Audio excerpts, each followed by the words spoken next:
If you've been a Photoshop user for the past few years, you may have noticed the option of Smart Objects and Smart Filters appearing in the menus at the top of the screen.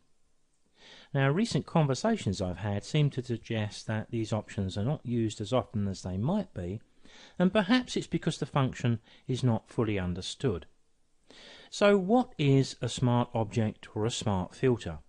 Well, it's simply the picture you're working on in Photoshop, but we have the ability now to almost give that picture superpowers for as long as we need them.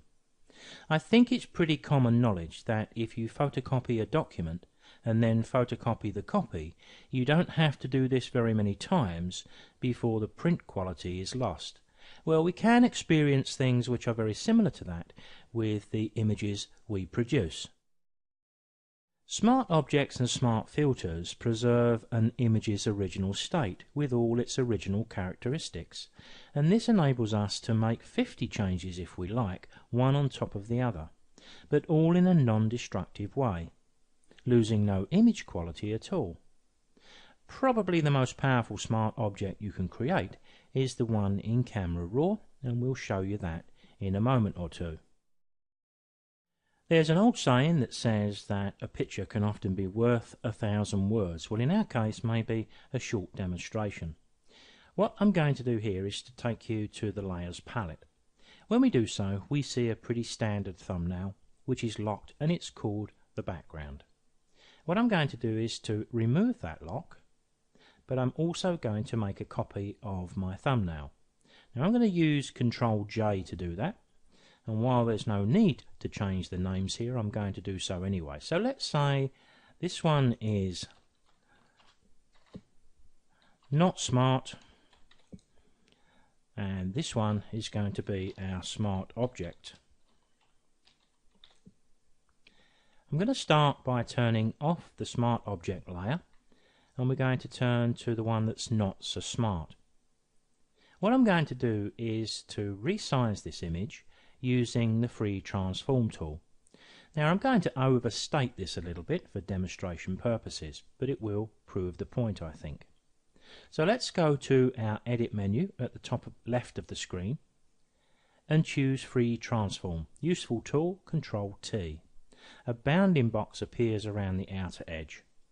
I'm going to hold my shift key, so as I drag in a corner toggle, as you can see, I can make my image as small as I want, but I keep the height and the width in register. Now I did say I was going to overstate this to prove a point. Now once I've made that image into a postage stamp size, I'll hit the enter key to commit that change. We started off there with a high resolution image. So what we've effectively done by resizing it into that bottom right corner is to throw away millions of pixels. Now let's change our mind and bring it back to full size. I'm going to bring back that free transform tool with Ctrl T, and I'm going to drag that back up to the size it started from. More or less, it may not be absolutely perfectly the same shape, but it's more or less. And when I tick the option at the top of the screen there, you can instantly see the problem we have. We can't discard lots of pixels in our image and then increase the size of the image and expect those pixels to miraculously appear, unless of course you're working with a smart object. So let's do a comparison with that other layer. Let's now turn this layer on and we'll select it too. This time I'm going to turn this into a smart layer. If we go to our layers here, Smart Objects convert to a Smart Object. Now nothing appears to happen, but when we go over to the Layers palette, we can see that we do actually have a Smart Object or a Smart Layer because we've got a symbol there that tells us that. But when we go and select that free transform tool, and once again it's in your edit menu but Ctrl T, there's something else that's different, which again tells us that we're working on a smart object, a non-destructive image. So let me do the same again. Let me get that corner toggle, hold the shift key, and I'll make that picture tiny about the same size as we did the other one. In fact, we'll make it even worse. We'll go even smaller, and we'll hit the tick on the options bar to commit that change. Now the difference here, of course, is we're not throwing away pixels. So when I go to Control T, I can increase the size without any loss of quality, even if I had saved this image in its layout form as a Photoshop document and opened it up some days later. So if I bring this back up to full size and hit the tick on the options bar and take you to the layers, there you can see the smart object, there you can see the one that wasn't quite so smart. Here we've retained all of the pixels and all of the quality. Once we create our smart object, if I wanted to, let's say, adjust the exposure of this image, or maybe adjust the color saturation, we would normally go to our image menu, adjustments, but what we find is all of those common options are grayed out. We can't use them while we've got the image in its smart object status. Similarly, we can't use any of the clone tools or the healing tools. If I pick up the spot healing brush, for example, we get a no entry sign to tell us that we cannot do any of this work onto a smart object. Well, two things to say to that. If you did want to clone onto the layer and you didn't want to lose the smart object status just yet, then you can just apply a new blank layer over the top of your smart object, because then you can start to do any of the spotting work that you want to do. Of course, the spotting work is generally carried out on a new layer, so you will need to make sure that you've got the little box here ticked to sample all layers in relation to the healing brush here, the spot healing brush. But what I'll do is go back to the layers, let's drop that in the bin, and we'll get rid of that not smart layer because that's not any use to us whatsoever. If I wanted to move on past the smart object, all I need to do is to return this to a standard layer. Go just to the right of the thumbnail, right click and choose Rasterize Layer, and there we are, back to our original image. Now here I have an image on screen that I'd like to apply a filter effect to. Now we can do that using Photoshop Smart Filters, and we can work in a non-destructive way. Let me take you to the layers just for a moment. I'm just going to remove the lock and make a copy of that layer, Ctrl J. I'll double click the lower one and I'll call this one as before, Not Smart, and this one I think Photoshop calls it Smart Filters. It's basically the same as any smart object, but you will see a difference in a few moments. Let's go to the Not Smart layer, turn that one off, and we'll come back to that in a moment. All I need to do here is to apply any old filter effect for demonstration purposes. So Filter, Artistic, let's go to Rough Pastels. We'll accept exactly what we can see there and click OK. When we go to the Layers palette and we look at the image we've just filtered, we don't see anything in the thumbnail. Thumbnail's too small to see the texture of the filter. Now while I'm sitting at my computer working on this image, of course I've got the opportunity to go to my undo history and I can change or take away the filter I've just applied. I also, via the edit menu at the top of the screen, have the opportunity to fade rough pastels just a little bit if I wanted to lower the impact of the filter. But if I save this image and come back tomorrow and then looked at it and thought, you know what, I've got the texture wrong on that, now I can't change it. I have to go back to the original and reapply it.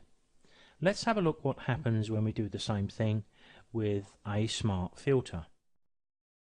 I'm going to go to my layers again just to select my smart filter layer and turn it on, and you see it return to its pristine condition.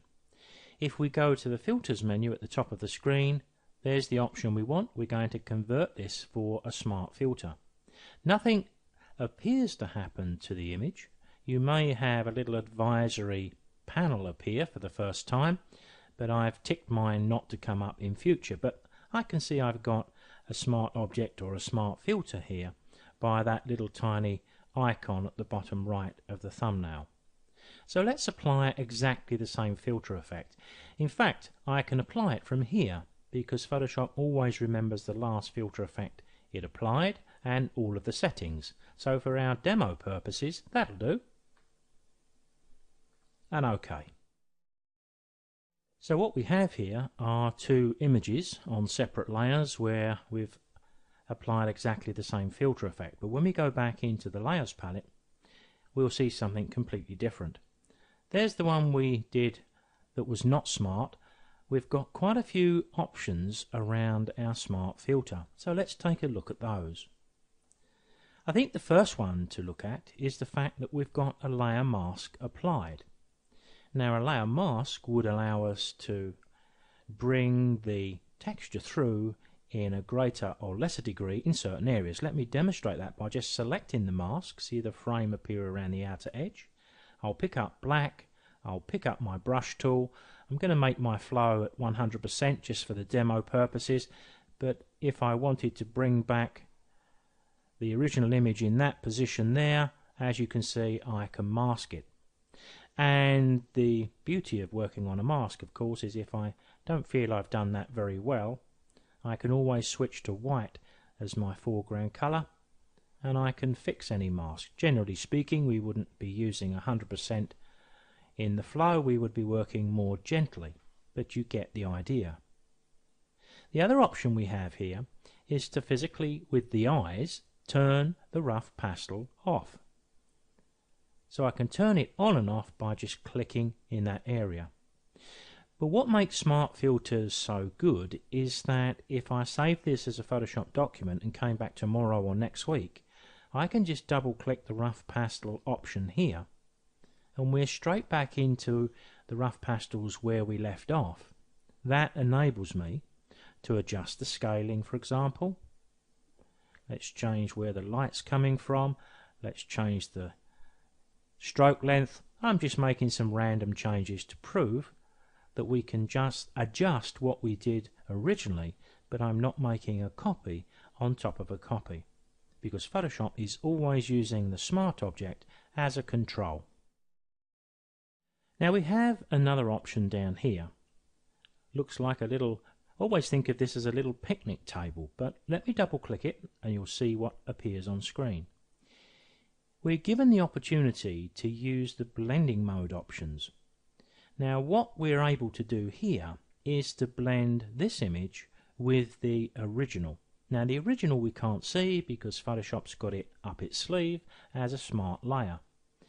But you can see the effect. If I went down to hard light, for example, you can see the effect. I can click OK. So I've got all of those changes at my fingertips. But it really isn't uncommon, is it?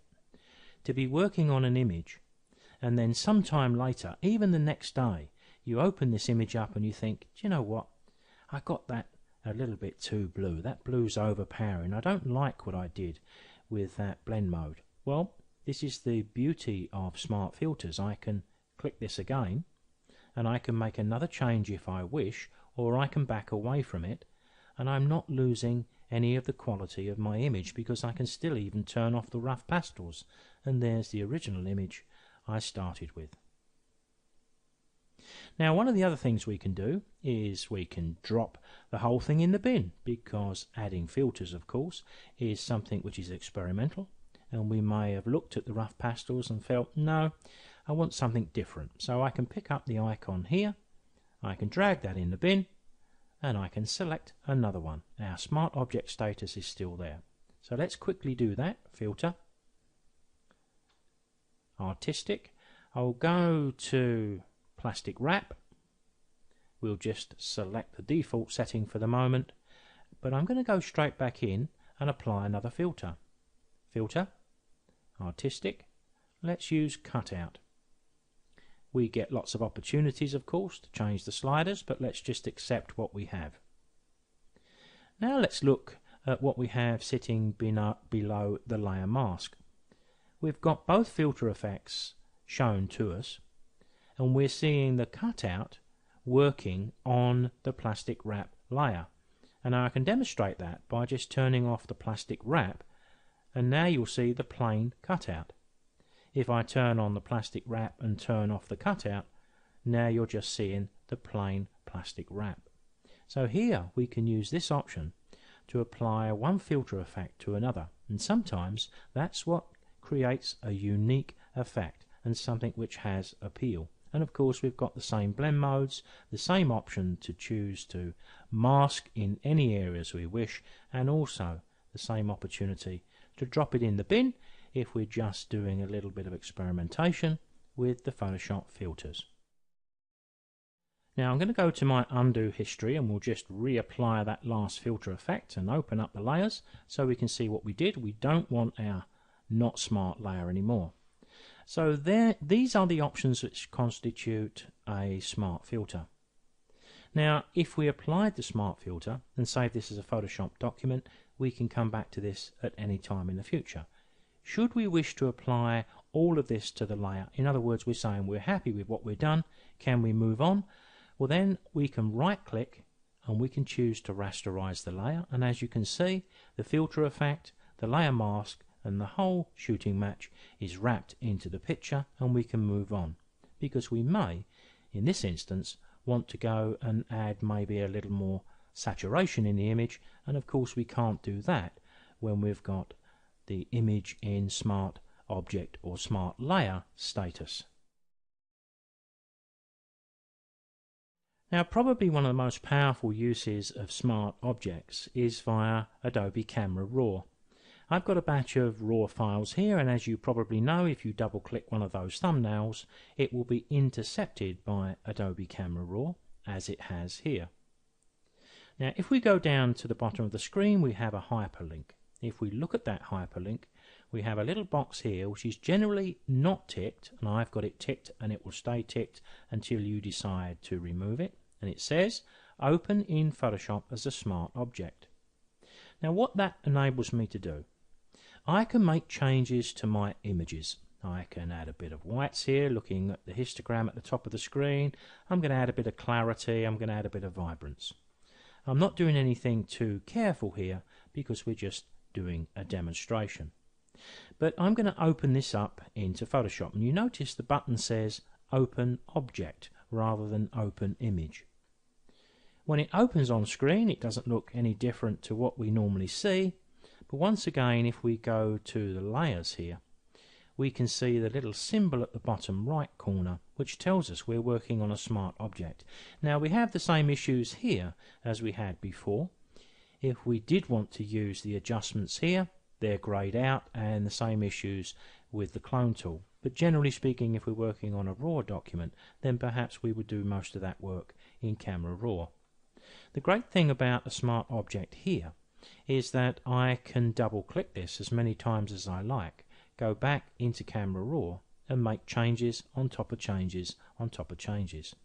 So if I wanted to have a look at this as a monochrome and I wanted to push some contrast into it and some exposure into it and open this up, I can do this as many times as I like. And what it's doing here, as it says, it's just really preparing or updating the smart object. Remember, we're working on raw data and we've got a smart object. Now that black and white layer looks quite okay, so I'm going to decide to go back to my layers. I'm going to make a copy of this. I'm going to hit Ctrl J, and you'll notice now I've got two black and white layers, both smart objects. Let me open up the copy here. I'm going to double click that, and I'm going to change my mind, and I'm going to reselect the color. I'm going to go to my color options here and saturation, and I'm going to do something with the blue. I'm going to take a lot of the blue away, and I'm going to open up this image. Let's see what happens to the images that we have on screen. Because what actually happens is, because we're working on one smart object, then the smart object impacts both layers. So here's a thought. Let's drop that in the bin.